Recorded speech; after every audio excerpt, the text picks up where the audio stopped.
So every host nation that normally hosts the COP meetings has objectives, things that they want to be able to achieve. Last year was a major COP, which was held in Egypt, and there was a sense around Africa providing leadership and creating that environment where there would be some achievements specifically for the continent and for the global south.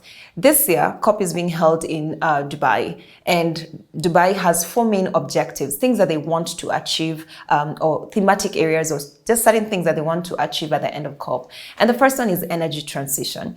Now, this has been a major bone of contention and a point of criticism, especially because Dubai is known, like the region, is known as a major fossil fuel producer. In fact, the president who was appointed as the COP28 president is one of those that has been in the fossil fuel industry for long.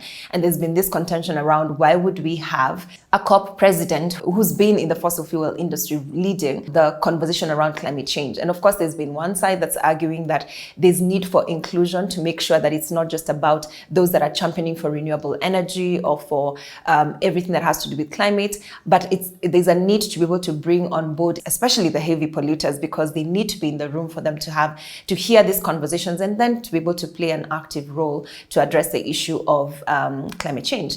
And so energy transition is a big deal. And Dubai is putting in place interesting projects to be able to move and transition towards energy transition and towards renewable energy, in spite of them being very heavy producers or heavy consumers and producers of fossil fuel, which is an interesting conversation. And that's definitely something that's going to feature quite a bit in COP28. The second objective they have is climate finance. And in climate finance, they are hoping to build on the momentum that was achieved in COP27, which, as we mentioned in previous episodes, there was an initiative that was put forward by Prime Minister Mia Mottley of Barbados, where there was a championing of a restructuring of the global finance framework, where, for example, the Bretton Woods institutions, in terms of borrowing, many of the developing countries borrow at much higher interest rates, and so they remain on the back foot regardless of how hard they work. And then, on the other hand, they're the ones that bear the brunt when it comes to climate change in terms of floods and many other complexities around climate change. And so there's been this push around, can developing nations be able to access finance in a different way, perhaps even have a pause when it comes to repayment of loans, so they're able to catch up and be able to address the issues of mitigation and adaptation within their countries. And so the UAE, Dubai, even as they host, they're hoping to achieve the issue of climate finance. They're building on the momentum of the loss and damage fund that was initiated in COP27 or last year. And so that would definitely be something that would feature. So anyone who's interested in climate finance, whether you're going to COP or not, that's something for you to look out for. The third objective that they have is to make sure that people and countries and nations are actually included when it comes to climate action, to make climate action the center, or central to people, or making sure that people are involved and making sure that climate change is not just a conversation, but that it's something that is addresses the needs of people, addresses the challenges that people are going through in the different countries, and that is an approach that is people-centered. And so we'd love to see what that means, especially for civil society organizations that have always championed for indigenous communities, for developing countries, for those that have been worst affected, the ones that are immigrants because of climate change. So that's going to be a major issue that's going to come up in COP28 as well.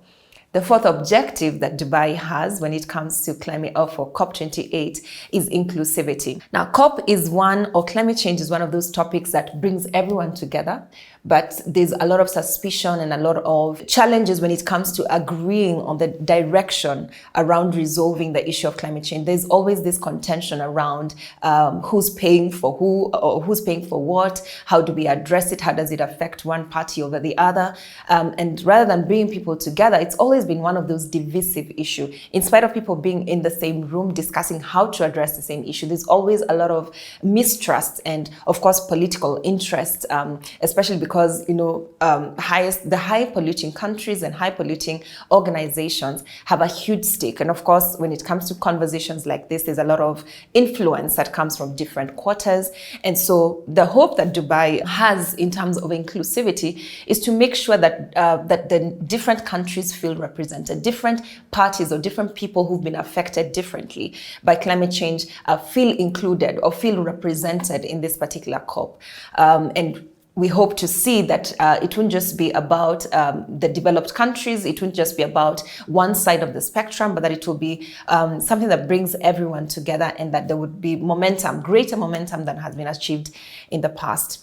The only concern that some of us have is we need to be able to go beyond talk. One of the things that came up as there's been various reviews of the different meetings that have been held, global meetings, not just COP, but many other global meetings that have been held, is that many times these convenings remain just that, convenings. But the hope is that we'll move more towards action, more towards genuine desire to address the issue, and especially on the issue of leadership, which we'll be tackling as part of my views when it comes to what I hope to see in COP28, so stay tuned for that.